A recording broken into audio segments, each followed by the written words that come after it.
Assalamualaikum warahmatullahi wabarakatuh. Salam sejahtera bagi kita semua. Baik, di sini pada kesempatan kali ini saya akan memaparkan rangkuman materi literasi digital kemanusiaan. Oke, sebelumnya perkenalkan nama saya Iksan Wahyu Nordiansyah dengan NIM 23050600063. Saya dari Fakultas Teknik, Prodi Teknik Mesin 2023.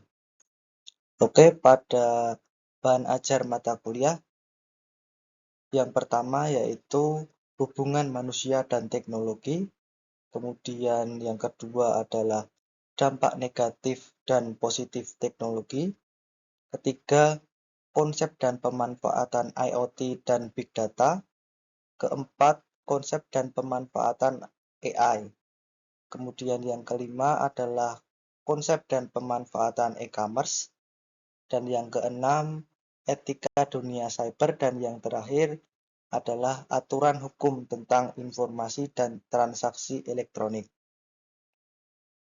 Oke, untuk pembahasan yang pertama yaitu tahapan revolusi industri, di mana untuk tahapan pertama yaitu revolusi industri 1.0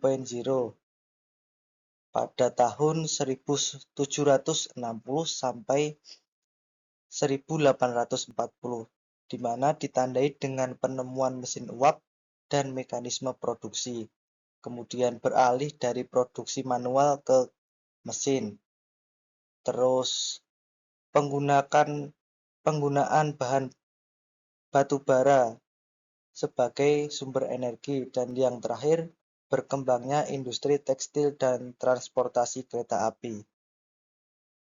Untuk tahap kedua yaitu revolusi industri 2.0, yaitu pada tahun 1870 sampai 1914, di mana pengenalan produksi massal dan jalur perakitan diawali, kemudian penggunaan listrik untuk industri, kemudian berkembangnya industri baja dan kimia, dan standarisasi proses produksi.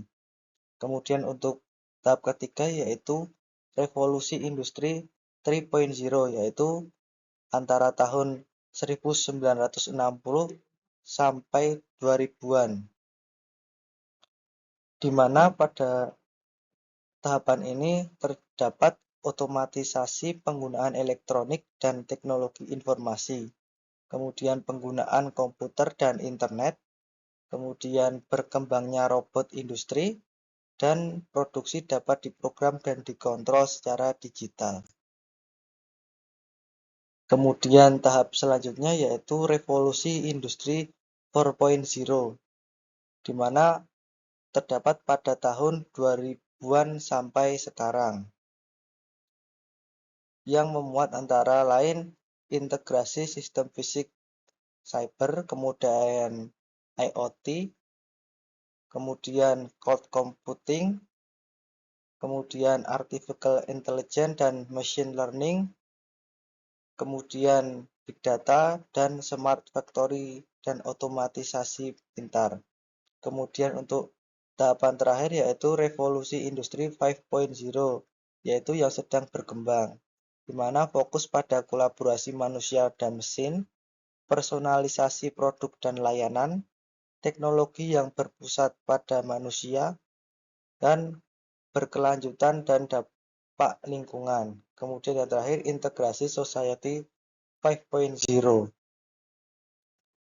Kemudian materi selanjutnya yaitu peluang dan tantangan di era industri 4.0 dan society 5.0.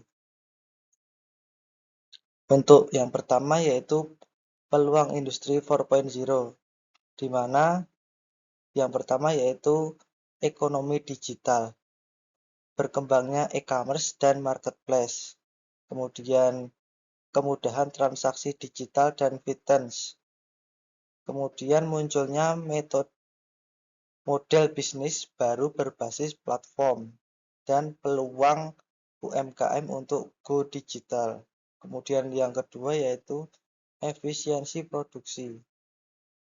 Itu terdapat otomatisasi peningkatan produktivitas, kemudian pengurangan biaya operasional, kualitas produk lebih konsisten, dan supply chain yang lebih efisien.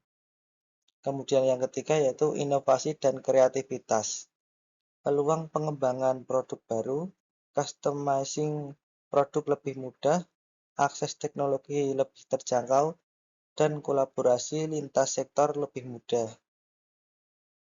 Untuk tantangannya sendiri yaitu untuk yang pertama satu ketenagakerjaan, yaitu hilangnya pekerjaan konvensional, kemudian kebutuhan peningkatan skill atau upskill, kemudian kesenjangan digital skill, dan yang terakhir adaptasi terhadap teknologi baru.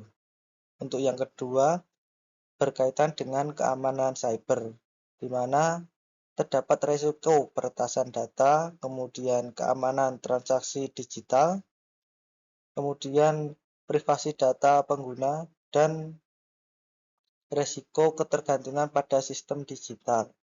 Dan yang terakhir berkaitan dengan infrastruktur, di mana kebutuhan jaringan internet stabil, biaya pengembangan teknologi yang tinggi, kemudian standarisasi sistem, kemudian kesenjangan infrastruktur antar wilayah. Sementara untuk peluang Society 5.0 yaitu yang pertama kualitas hidup, di mana teknologi untuk kesejahteraan manusia, kemudian solusi masalah sosial dengan teknologi, pelayanan publik lebih efisien, smart city development. Kemudian kedua, berkaitan dengan keberlanjutan, teknologi ramah lingkungan, efisiensi penggunaan energi, kemudian pengolahan limbah lebih baik, dan green teknologi. Dan yang ketiga yaitu inovasi sosial, yaitu kolaborasi manusia dan teknologi, pemberdayaan masyarakat, akses pendidikan lebih luas, pelayanan kesehatan lebih baik. Untuk tantangannya yaitu yang pertama terhadap sosial budaya, yaitu perubahan pola interaksi sosial, kemudian kesenjangan generasi, kemudian adaptasi budaya dan teknologi, dan etika penggunaan teknologi. Untuk bidang pendidikan yaitu kebutuhan sistem pendidikan baru, pengembangan kurikulum digital, peningkatan kompetensi pengajar, infrastruktur pendidikan digital. Kemudian untuk regulasi dan kebijakan yaitu penyesuaian regulasi dengan teknologi, standar etik AI dan robotika, perlindungan data pribadi, dan kerangka hukum digital. Untuk konsep dan pemanfaatan IoT dan Big Data, yang pertama, apa sih IoT itu? IoT adalah sebuah konsep di mana suatu objek yang memiliki kemampuan untuk mentransfer data melalui jaringan tanpa memerlukan interaksi manusia ke manusia atau manusia ke komputer. Tujuannya untuk memperluas manfaat konektivitas internet yang tersambung secara terus-menerus. Kemudian, konsep dan kerja IoT. Ada 3 konsep. Pertama, pada struktur IoT, yaitu yang pertama barang fisik yang dilengkapi modul IoT. Kemudian yang kedua, perangkat koneksi ke internet seperti modem atau router. Dan yang ketiga, call data center untuk menyimpan aplikasi dan database. Kemudian yang selanjutnya, kelebihan IoT adalah yang pertama terkait data, kemudian tracking, waktu, dan biaya. Untuk kekurangannya yaitu compatibility, kemudian complexity, dan safety.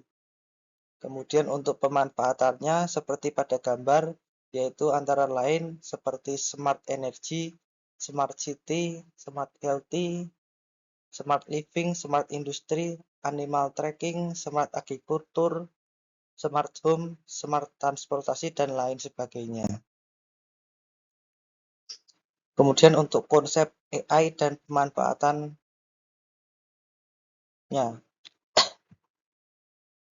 Yang pertama yaitu Artificial Intelligence merupakan mesin yang belajar dari pengalaman, menyesuaikan diri dengan inputan baru, dan melakukan tugas seperti manusia. Manfaat AI sendiri yaitu pada bidang kesehatan, yaitu antara lain diagnosis dan pengobatan, administrasi kesehatan, pengembangan obat. Kemudian pada bidang pendidikan yaitu pembelajaran personal, kemudian administrasi pendidikan, dan pengembangan konten. Sementara untuk bidang industri yaitu untuk manufaktur, energi, dan logistik. Untuk tantangannya yaitu yang pertama adalah mengenai privasi data, kemudian bias AI, dan keamanan sistem. Kemudian materi selanjutnya yaitu konsep dan pemanfaatan e-commerce. E-commerce sendiri adalah proses transaksi jual beli dan pertukaran barang, jasa, atau informasi yang dilakukan secara elektronik melalui jaringan internet. Kemudian untuk jenis-jenis e-commerce sendiri berdasarkan konektivitas pasar yaitu terbagi menjadi 6, yaitu diantaranya yang pertama business to consumer atau B2C, kemudian business to business atau B2B, kemudian consumer to consumer atau C2C, kemudian selanjutnya social e-commerce, kemudian mobile e-commerce atau m-commerce, kemudian local e-commerce. Untuk konsep dan pemanfaatan e-commerce sendiri, pemanfaatan e-commerce di bidang bisnis yaitu perluasan pasar, jangkauan global, kemudian efisiensi operasional, kemudian peningkatan layanan. Sementara bagi konsumen yaitu kemudahan berbelanja, kemudian menjadi hemat karena harga yang bisa bersaing, kemudian informasi produk.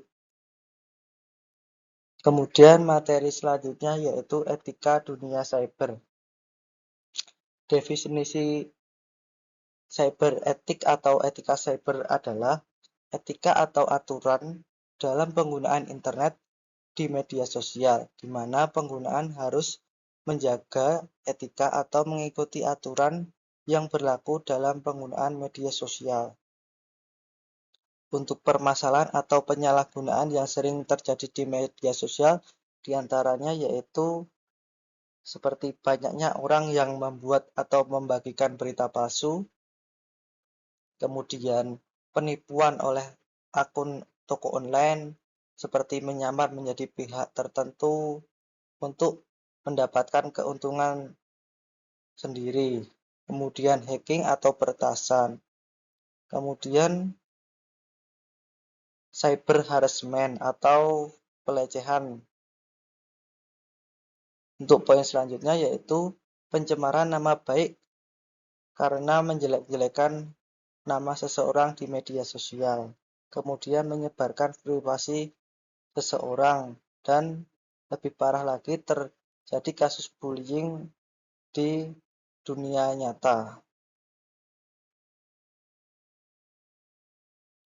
Untuk etika dunia cyber sendiri, cara agar kita tidak melanggarnya yaitu yang pertama, kita selalu memberikan kesan yang baik, jangan pernah membuat konten yang dapat meninggalkan kesan buruk atau memunculkan permasalahan. Kemudian menggunakan bahasa sopan, tidak membagikan hal-hal yang bersifat privasi, kemudian jangan melakukan cyberbullying.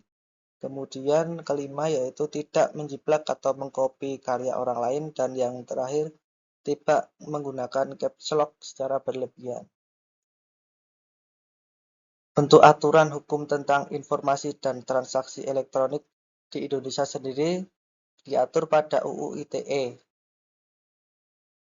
Untuk UU ITE sendiri berfungsi untuk melindungi pengguna internet dan dari kejahatan cyber, kemudian memberikan kepastian hukum bagi pelaku bisnis dalam melakukan transaksi elektronik, dan yang terakhir mendorong perkembangan teknologi informasi di Indonesia.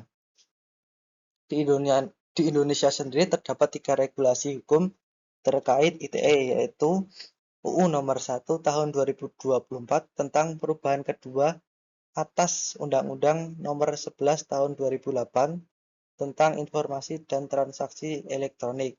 Kemudian kedua, UU Nomor 19 Tahun 2016 tentang perubahan kedua atas Undang-Undang Nomor 11 Tahun 2008 tentang informasi dan transaksi elektronik. Kemudian ketiga, UU Nomor 11 Tahun 2008 tentang informasi dan transaksi elektronik. Ya, mungkin sekian dari pemaparan yang saya dapat sampaikan. Mohon maaf jika banyak salah kata. Di sini saya akan mengutip sebuah kalimat dari tokoh, yaitu Winston Churchill, yaitu sukses bukanlah final, kegagalan tidak fatal, keberanian untuk melanjutkan yang diperhitungkan. Mungkin itu saja, terima kasih. Wassalamualaikum warahmatullahi wabarakatuh.